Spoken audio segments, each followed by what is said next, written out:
Hello hello and hello everyone, welcome you all to Anand Kumar YouTube channel. और आज हम lecture number 2 करेंगे, या फिर ऐसा कहें कि वीडियो नंबर 2 करेंगे। एसक्यूएल 50 का जो सीरीज है लीड कोड के ऊपर, उसके ऊपर पड़ा हुआ है। ठीक है, तो पहले ही हमने एसक्यूएल 50 सीरीज का वीडियो नंबर 1 डाल दिया है। कैसे करेंगे इसके अंदर हमने ऑलरेडी बता दिया है, आपको जाके चेक कर सकते हैं एसक्यूएल वीडियो नंबर 1 के बारे में। ठीक है, इसके अंदर हम ऑफ कोर्स एक नया प्रॉब्लम डिस्कशन करेंगे, जो कि सेकंड प्रॉब्लम है इस सीरीज का। ठीक है, तो ये बिना फालतू का डिस्कशन किए हुए देखते हैं प्रॉब्लम के अंदर क्या है, उसका एक्सप्लेनेशन देखते हैं, और ऑफ कोर्स उसके बाद हम क्वेरी लिखने चलेंगे। ठीक है, क्वेश्चन आपके पास 584 है। क्वेश्चन का नाम है फाइंड कस्टमर रेफरी। ठीक है, तो आपके पास एक टेबल दे रखा है कस्टमर नाम से, और इसके बाद टेबल के बारे में डिस्क्रिप्शन दे रखा है कि टेबल के अंदर 3 कॉलम है साहब। पहला है आईडी, दूसरा है नेम, तीसरा है रेफरी आईडी, और टाइप भी दे रखा है कि आईडी के अंदर किस तरह का वैल्यू स्टोर होगा, नेम के अंदर किस तरह का वैल्यू स्टोर होगा, रेफरी आईडी के अंदर किस तरह का वैल्यू स्टोर होगा। ठीक है, तो जो टेबल का पूरा डिस्क्रिप्शन है इस पर्टिकुलर 3-4 दिन पढ़ने के बाद आपको मिल जाएगा। कहता क्या है कि in SQL ID is the primary की कॉलम फॉर दिस टेबल। आपको पहले हम डिस्कशन कर चुके हैं कि प्राइमरी क्या क्या होता है। ठीक है, तो प्राइमरी की एक ऐसे कॉलम या फिर सेट ऑफ कॉलम्स को बोलते हैं जिसके अंदर आने वाली वैल्यूज हर एक रिकॉर्ड के लिए यूनिक होनी चाहिए और नॉट नल होनी चाहिए। समझ में आ रही बात? इतना तो आपको पहले से आइडिया है।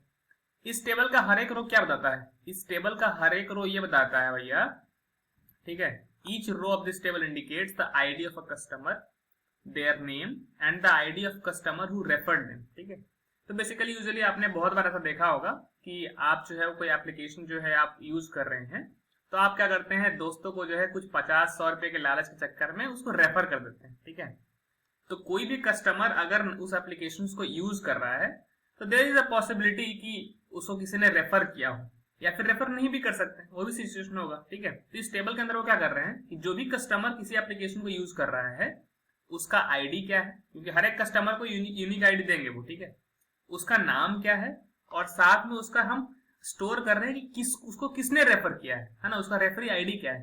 तो थोड़ा आपको टेबल के बारे में और डिस्क्रिप्शन में बताता हूं। उसे क्वेरीज क्या है आपके पास, क्वेरी लिखना है कि हमें नेम्स चाहिए कस्टमर के that are not referred by the customer with the ID equal to 2।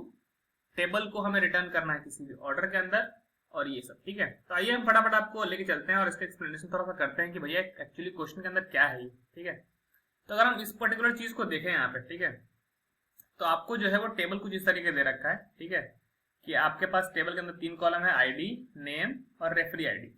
तो आप देख सकते हैं कि अलग अलग कस्टमर को यहाँ पे उन्होंने अलग अलग आईडी दे रखी है। कस्टमर 1, कस्टमर 2, कस्टमर 3 का आईडी 3 है, कस्टमर 4 का आईडी 4 है, कस्टमर 5 का आईडी 5 और कस्टमर 6 का 6 है। हर एक का नाम उन्होंने स्टोर कर रखा है। और इंटरेस्टिंग चीज अगर देखोगे तो रेफरी आईडी वाला कॉलम है। ठीक है, इस कॉलम के अंदर आपको कुछ नल वैल्यूज भी दिख रही हैं। क्या आपको नल वैल्यू दिख रही है? बिल्कुल, कस्टमर आईडी 2 के लिए, जेन के लिए आपको दिख रहा है नल। तो ये नल का मतलब क्या है? तो ये नल वाले कस्टमर वो हैं जिनको किसी ने रेफर नहीं किया है। अरे कुछ लोग होते हैं ना चालाक, क्या करते हैं, खुद जाते हैं प्ले स्टोर के ऊपर और खुद वो एप्लीकेशन को क्या करते हैं, मैं एग्जांपल दे रहा हूं, खुद वो एप्लीकेशन को इंस्टॉल करते हैं, किसी के द्वारा भेजे गए लिंक पे क्लिक करके इंस्टॉल नहीं करते। तो जरूरी थोड़े है कि हर एक एप्लीकेशन जो कोई यूज कर रहा है उसको किसी ने रेफर ही किया होगा। ऐसा भी तो हो सकता है वो कस्टमर खुद जाके उस एप्लीकेशन को यूज कर रहा। तो ऐसा पॉसिबिलिटी है कि ऐसे कस्टमर एग्जिस्ट कर सकते हैं आपके पास जिनको किसी ने रेफर नहीं किया हो। तो रेफरी आईडी नल का मतलब क्या है, उनको किसी ने रेफर नहीं किया है, वो खुद से आए हैं। ठीक है, और बाकी के अंदर आपको दिख रहा होगा जैक को रेफर किया है 1 ने, मतलब विल ने रेफर किया है। मार्क को रेफर किया है customer with the referee ID 2 ने, मतलब जेन ने रेफर किया है। उन्होंने हमसे पूछा क्या है, पूछा है हमसे कि भैया बताइए नेम्स उन कस्टमर का जो कि रेफर नहीं किए गए हैं कस्टमर आईडी 2 के द्वारा। ठीक है, मतलब जिसको इसके अलावा किसी ने रेफर किया हो ना, कस्टमर आईडी 2 को छोड़ के बाकी किसी ने अगर रेफर किया हो तो हमें उन कस्टमर का जो है वो रिकॉर्ड कीजिए। और आपको कोई ऑर्डर अरेंज करने की जरूरत नहीं है कि आईडी के बेसिस पे इंक्रीजिंग ऑर्डर में या डिक्रीजिंग ऑर्डर में रिटर्न करना है, ऐसा कोई यहाँ पे रेस्ट्रिक्शन उन्होंने लगाया नहीं। तो हमें बेसिकली कस्टमर का नेम से रिटर्न करना है केवल। तो आउटपुट ऐसा दिखेगा कुछ आपका, विल, जेन, बिल, जैक। और अगर गौर से देखोगे तो विल और जेन वो कस्टमर हैं जिनका रेफरी आईडी नल है, मतलब उन कस्टमर को भी अपने को काउंट करना है जिनका रेफरी आईडी क्या है, जिनका रेफरी आईडी नल है। तो जब हम पहला बार क्वेश्चन पढ़ते हैं ना, ये अरे अपने को तो ये क्वेरी पूछा है भाई कि हमें रिटर्न करना है कस्टमर का नेम जिनका रेफरी आईडी 2 नहीं है। तो हम क्या करते हैं, हम सीधा लीड कोड के ऊपर जाते हैं ऐसे फटाफट करके कि अरे भाई ये तो बहुत ईजी है यार। हम क्या करते हैं, अपने को क्या चाहिए, नेम चाहिए। तो हम क्या करेंगे, सिलेक्ट कमांड्स का यूज करेंगे। नेम चाहिए अपने को, कौन से टेबल से, कस्टमर टेबल से अपने को नेम चाहिए, तो नेम सेलेक्ट कर लो। लेकिन उन्हीं कस्टमर का नेम्स चाहिए जहां पर हमारा रेफरी आईडी REF, क्या है स्पेलिंग भाई रेफरी का, REE referee ID not equal to 2, ये कमांड लिख देते हैं। और अपने को लगता है कि भाई अपना आउटपुट तो सही आना चाहिए, क्योंकि हमने इसके अंदर गए हैं और सीधा referee ID not equal to 2 कर दिया है। उन्होंने यही तो बोला था कि हम उन कस्टमर का डेटा लाके दो जिनका रेफरी आईडी 2 नहीं है। आपका आंसर आया रॉन्ग और आप हो गए शॉक कि अरे भाई मैंने तो क्वेरी बहुत सही लिखी, आंसर रॉन्ग क्यों है। रॉन्ग क्यों है इस बात को समझो। आपका कस्टमर टेबल ये था, मानते हो बात, आपका जो टेबल है कस्टमर वाला, आपका टेबल ये था कि 6 कस्टमर का रिकॉर्ड था आपके पास, अलग अलग नाम था, उनका रेफरी आईडी था। आपका आउटपुट में आया क्या, आपका आउटपुट में आया जैक। तो जैक को अगर गौर से देखोगे तो जैक वो कस्टमर है जिसका रेफरी आईडी 1 है, मतलब 2 नहीं है। लेकिन ये सब तो आया ही नहीं, नल नल नल वाला तो आया नहीं। तो जब आप एसक्यूएल के अंदर वो क्वेरीज लिखते हैं जहां पर referee ID not equal to 2, तो बेसिकली वो इंटीजर वैल्यू को देखता है कि भैया 1 जिसका 1 2 छोड़ के कोई भी हो, 1 3 5 7, लेकिन वो उन वैल्यूज को कंसीडर नहीं करता जहां पे रेफरी आईडी नल है। लेकिन अपने को तो वो कस्टमर भी चाहिए ना, क्योंकि अल्टीमेटली अगर गौर से देखा जाए नल का मतलब क्या है, किसी ने रेफर नहीं किया। तो किसी ने रेफर नहीं किया तो बाय डिफॉल्ट वो कस्टमर उस सेक्शन में आ ही जा रहे हैं ना जिसको 2 ने रेफर नहीं किया। क्योंकि जिसको 2 ने रेफर नहीं किया उसका कैटेगरी क्या है, 1 3 5 7, किसी और ने रेफर किया हुआ, या फिर किसी ने भी रेफर नहीं किया, तो हमको वो भी कंसिडर करना पड़ेगा।